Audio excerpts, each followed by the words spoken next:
Good morning. I hope you're doing good today. Thank you for those who are joining us on Zoom, for those of you who are listening in the car, and for those of you who are here as well. Happy to be with you today. We're actually in a series right now that I didn't really tell you about. This is kind of week 3 of a 3-week series. If you remember, 2 weeks ago we talked about loving God and having a personal relationship with God. And we talked about not being spoon-fed Christians, but making it your own, having a personal relationship with God.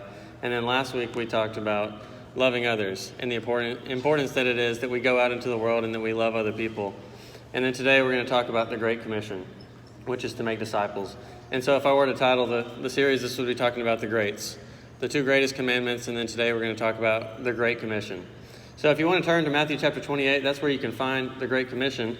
If you've grown up in the church, I'm sure you've heard this verse many times, but we're going to talk about today what it looks like to do that and the importance of actually obeying the Great Commission. So Matthew 28, 18 through 20 is where we'll find the Great Commission, and this is something that I think we should all be passionate about. This is something that personally I have a passion for. This has been our mission statement for the youth ministry for the last 4 years, is to make disciples who make disciples, because that's what Jesus did. And each week, the past few weeks, we've gone back to look at the example of Jesus. And when we look at how Jesus had his relationship with the Lord, with the Father, it was one that we should model after. He was intentional about making time for that. And then we look at how Jesus loved others, and he did it always. He would always love first. We talked about these wristbands. He would love first.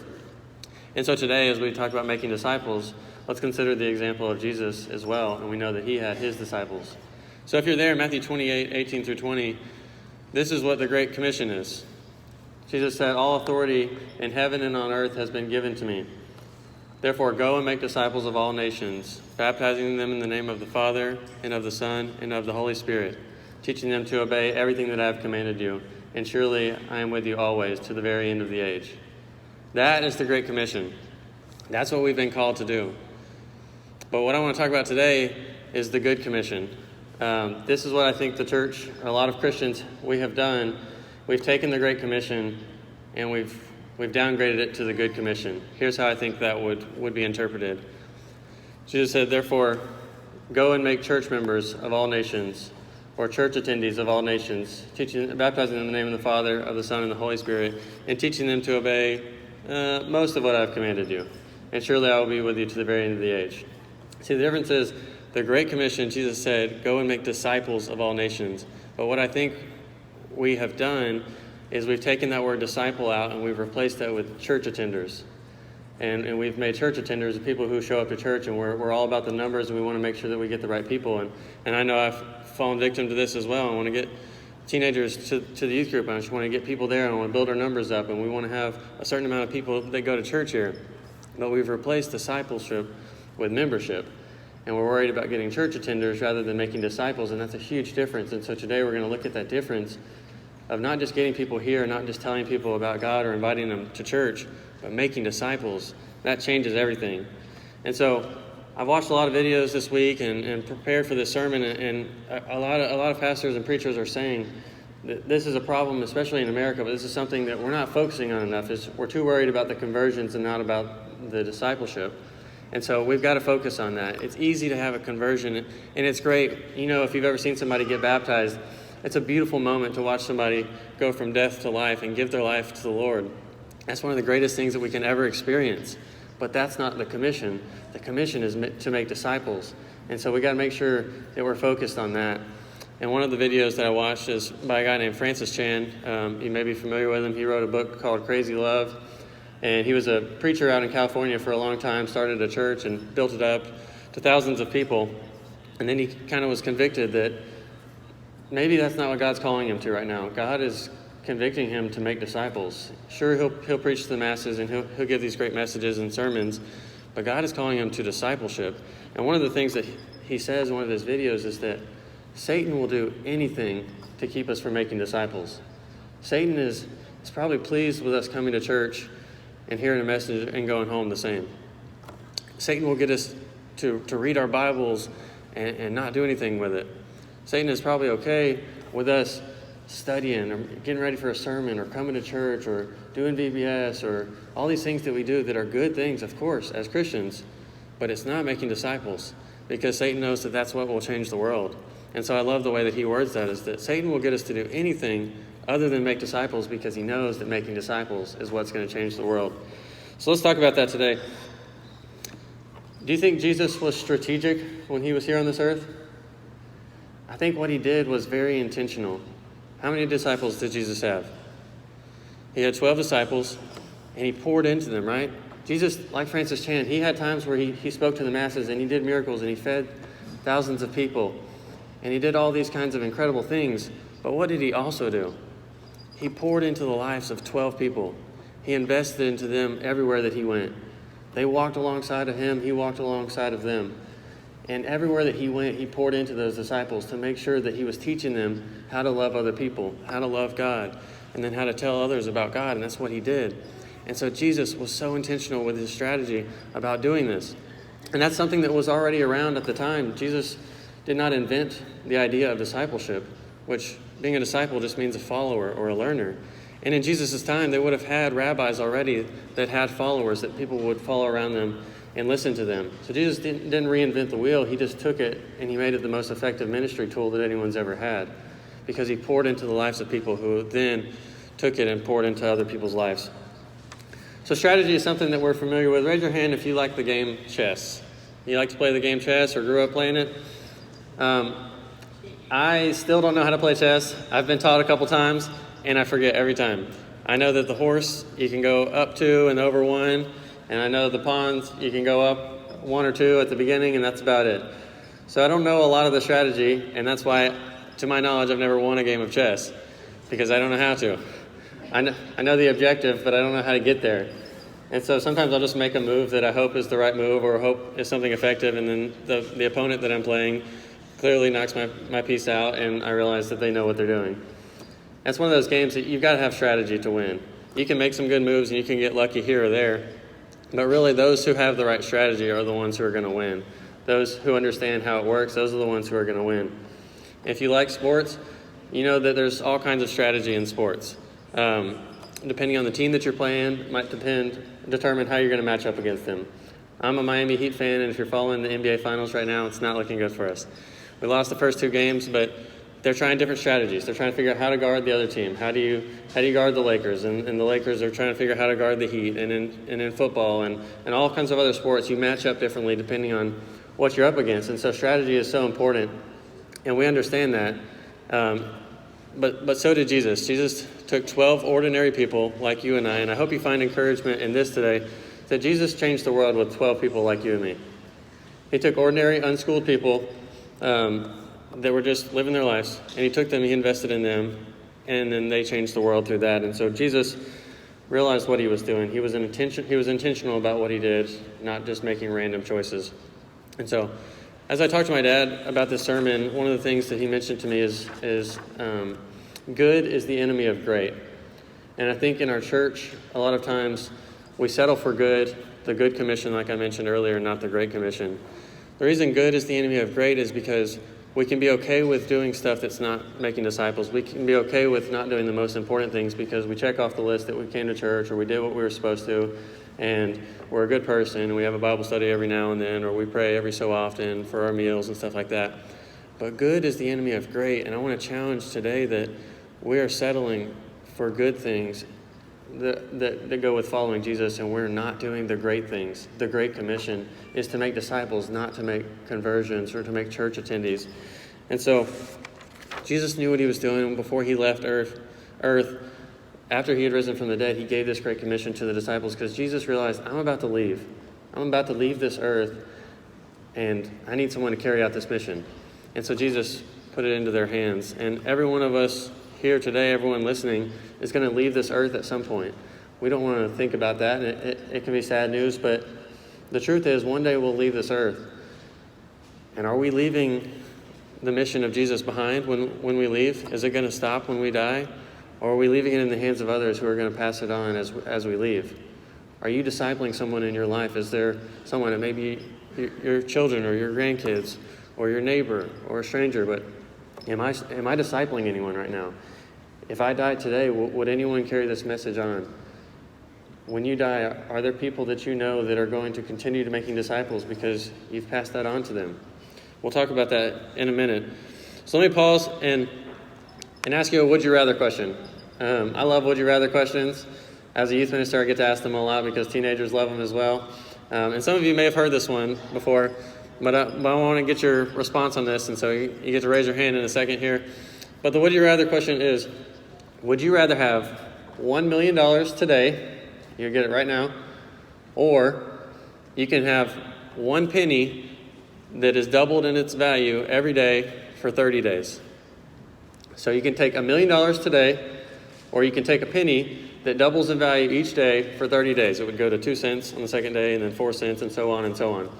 So let's see a show of hands. How many of you would take the 1 million today?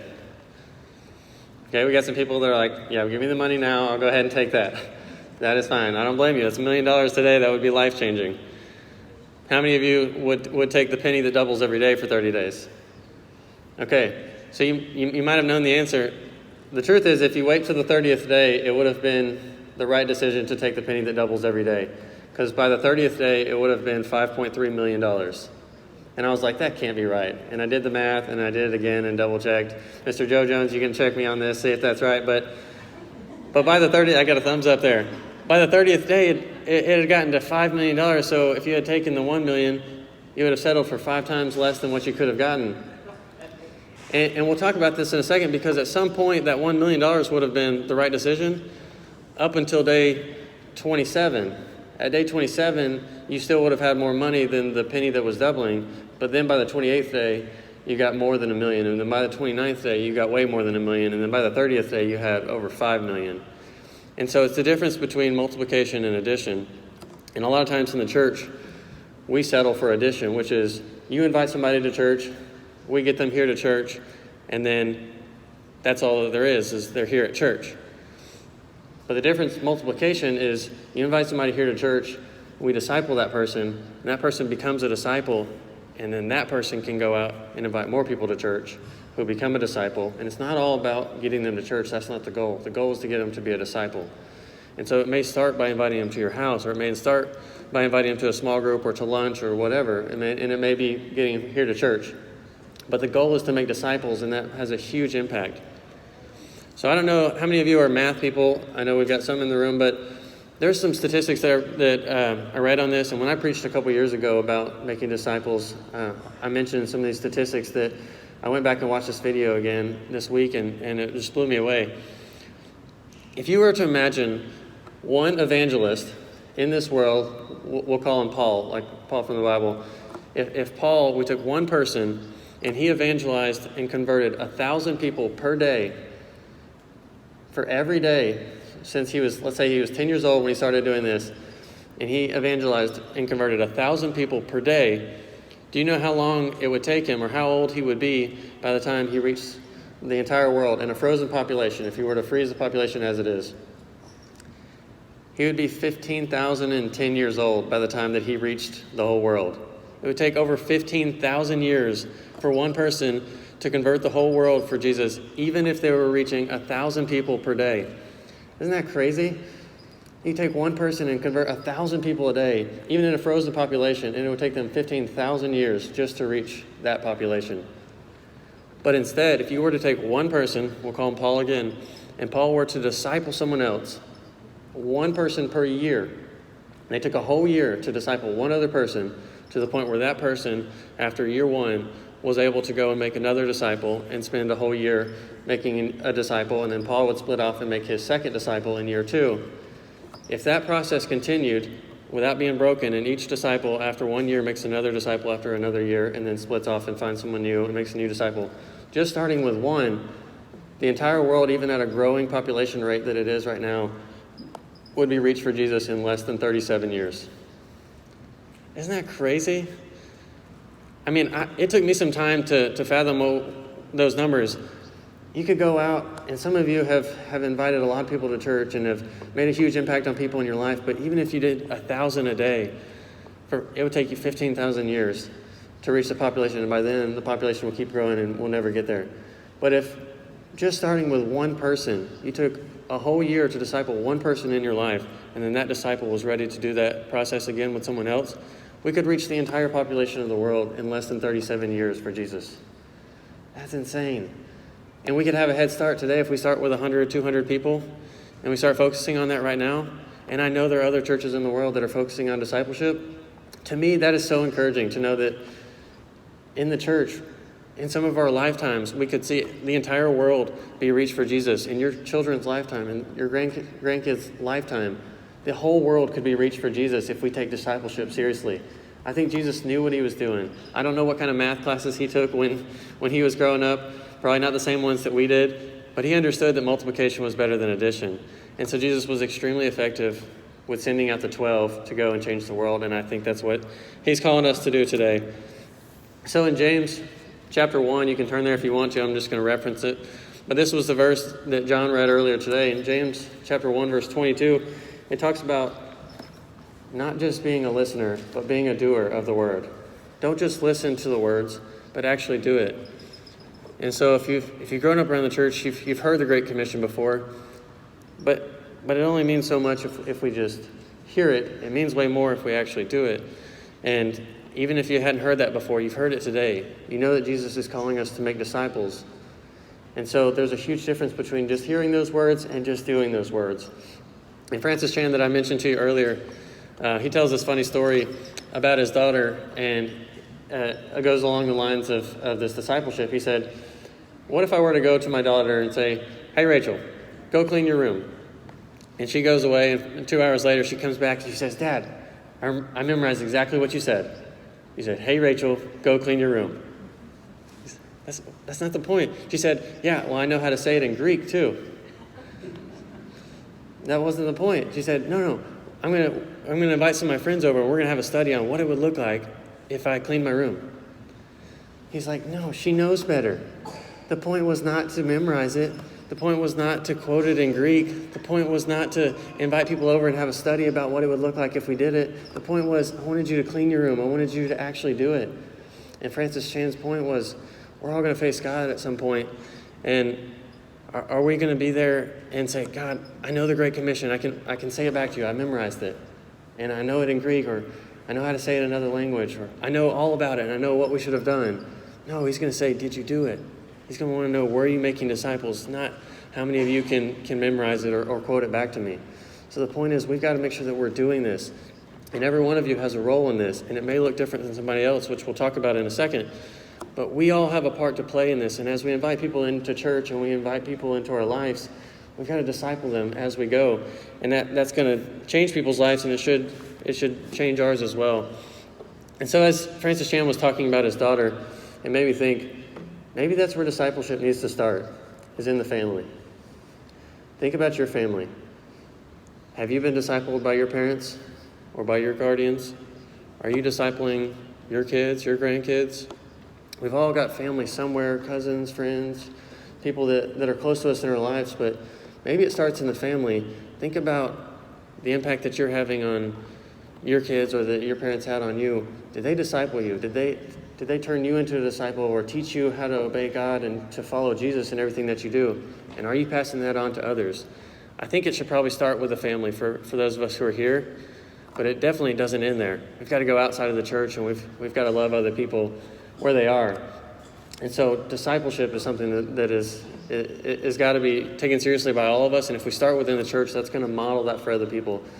I think about those who have been missionaries before, and I got to see, the influence of like Jeremy and Monica and the McKinneys down in Brazil, and you see the lives that they live, and you see the impact that they're having on the church there. But there are so many that are impacted by not just Jeremy preaching the word, but also by the lifestyle that Nicholas lived, and the way that Dylan treated other people, and the way that Miss Monica loved them, and the way that they handled themselves, and so many others. You see, my point is that everybody plays a role in that discipleship. Jeremy's role might be teaching the word of God to them, but the family's role might be encouraging them, or inviting them, and loving them, and being an example for them, and serving them. We all have a role to play in discipleship, and so we've got to make sure that we're doing that. So how many of you remember the quote that I gave last week? One of my favorite quotes. I said, people don't care how much you know until they know how much you care.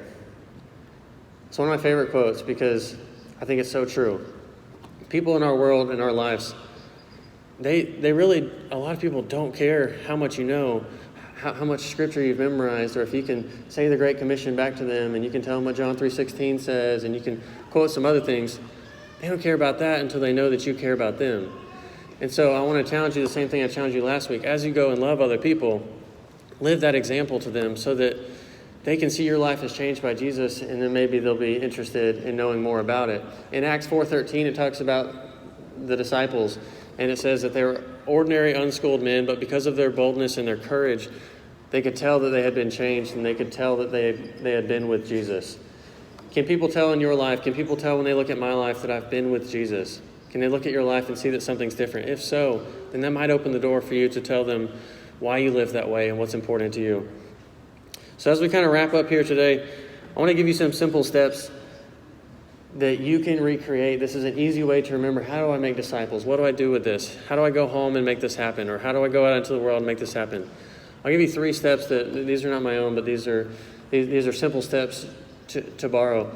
There's 3 steps that repeat, and then the 4th step is to send people out. So the step number 1 is you do something and they watch. You model what it is to serve other people and to love other people. You do it, and somebody that you're trying to disciple is watching you do that. They see what you're doing. They learn from you. You're the teacher and they're the student. And then step number 2 is you guys do it together. They see you serve. They go with you. They hand out some food next time that you're going to take some food to someone who's homeless. They go alongside with you on the mission trip. They see what you're doing. They go to work with you, or they see you at the grocery store and how you handle the cashier, how you talk to them. And then step 3 is they do it and you watch. Then the roles reverse, and you get to see them go out and serve and love and treat other people the right way and live the way that Jesus is calling us to do. And you get to see them and see if they do things right, then you encourage them. If they mess up or they fall, then you help them to see where they went wrong. But if you repeat those cycles over and over, you do it and they watch, you guys do it together, and then they do it and you watch. You keep repeating that cycle until they're ready for step 4, which is to send them out and do it again. And I've seen this happen in a lot of the families here. I look around and I see several of you who are disciples, who are followers of Jesus, and I know the example, the life that you live. And then I look at your children and I see the life that they're living. I know that you've passed that on to them. And then I look at the life of even some of their kids, and I know that you're going to raise them up to do the same thing. But I'm encouraged by this because this is how we change the world. This is how Jesus changed the world. It was discipleship. And I know it's not flashy. We all might prefer to have 300 people here today or 500 people in this auditorium. Can you imagine what that would look like? That would be cool. That'd be flashy. And that's what we strive for sometimes. But what's going to be effective and what's going to reach the world is discipleship. I'd rather have 10 people in this room that are committed to making disciples and doing that with their life than 500 people in here that are just going to show up and be here. I'm not against you just being here, but the point is the commitment to making disciples is what's going to change everything. It's not just making church members or church attenders. So I want to leave you today with a challenge to make disciples where you are.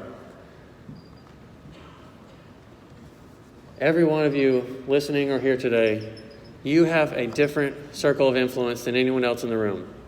Do you agree with that?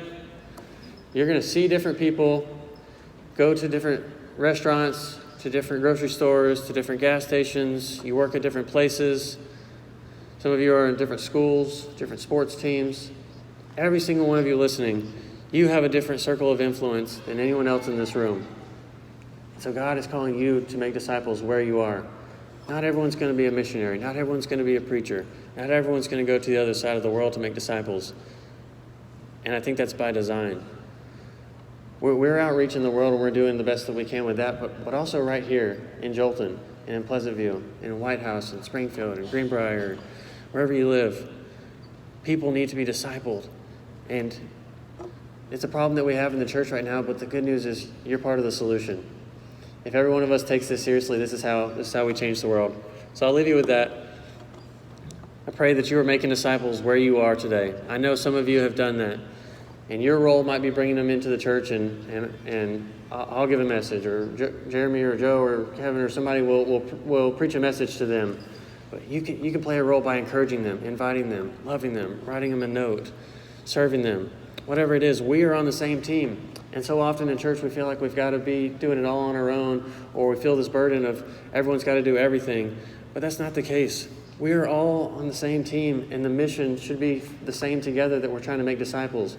So if Skylar invites someone here to church, we've got to make sure that whatever that person needs to be discipled, we help with that. If I invite a friend that is really struggling and going through something in life that I know someone in here has gone through, I'm going to look to you to help them get through that and to help guide them to how God got you through that. We've got to work together on this, because discipleship is everything. That's what Jesus did, and he changed the world with it, and that's how we're going to change the world. So I pray that you take this seriously today. It's not a one-day thing. It's a long-term commitment to making disciples. But guys, if we take this seriously, this is how we reach the world way faster. I don't want to wait 15,000 years for other people to find out about Jesus. Do you? Do you want the rest of the world to know about Jesus? Because if so, then let's commit to making disciples, because that's how we're going to do it. That's how we're going to reach the world. And it's not just our church, it's everywhere. We've got to influence people to make disciples. It's not about us. This is about what Jesus did. And it's about making a connection to reach other people for Jesus. And how we do it is discipleship. So the mission is to reach the whole world. And the way we go about doing that is to make disciples. So I don't know where you are today, but I want to give an invitation. Some of you have been a disciple your whole life. Some of you have been a disciple for 50 years or more. And you understand what it means to follow Jesus. You get it. So maybe the call for you is to start discipling someone else and help them understand it. Maybe you're listening today and you're not a disciple. You haven't decided to give your life to Jesus yet or follow him. And maybe that's your call that God's put on your heart today, is to become a disciple. Step one to making disciples is for us to first be a disciple. And then step two is to make disciples of other people. So maybe you're in the category where you're already a disciple and you need to make some more. Or maybe you're not there yet, and your next decision needs to be to become a disciple. The great news is that Jesus died for us on the cross, and that he forgives our sins. And that's what in a minute, we're going to take communion to be reminded of that. That's the greatest thing I could preach any Sunday, is the good news of the gospel of Jesus, is that he gave his life for us, for sinners like you and I, so that we can one day spend eternity with him. And not everyone in the world knows that, and even if they know it, not everyone has really experienced that or accepted that. And so it is our call as the church to reach everybody for that. And so for anyone listening today, if you need to give your life to God, I challenge you to do it. I know most of you in here have, but there are others listening online, maybe you haven't. There's no better day to give your life to God than today. And I know that there are people in this room and listening out here that are ready to help you become a disciple. And those of us in here, we've got to stay passionate about making disciples. That's how we're going to change the world. So I'll leave you with that today. That'll be my final note. I know I said that 3 times, but this time I mean it. We got to make disciples. I think I've made that clear. Jesus made it clear, and it changed the world. So let's do that. So if you have any needs, come now as we stand, and John leads us in song.